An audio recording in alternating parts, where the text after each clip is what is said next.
fight building up against Tamil Nadu Chief Minister M.K. Stalin. Shilpa Nair is presently in the assembly where AIDMK is protesting. Shilpa, over to you. What do you see around you?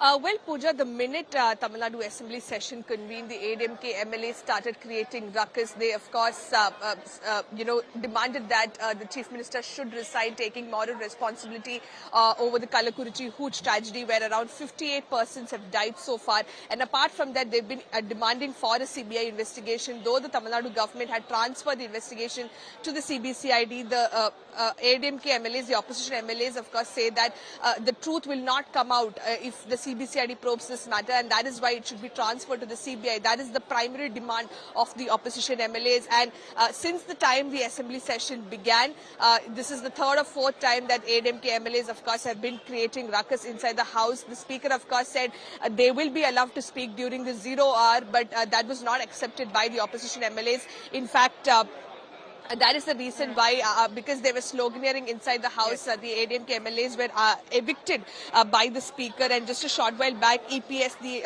opposition leader, and other AIDMK MLAs staged a protest here outside the assembly. Heavy police deployment, Shilpa, I can see around you. AIDMK and opposition will want to build up pressure on the Dravida Munnetra Kazhagam, and we'll be tracking. 60 people have lost their life due to illicit spurious liquor. Families are shattered in this case, and clearly a lot needs to be done specifically for the state where this has been an issue.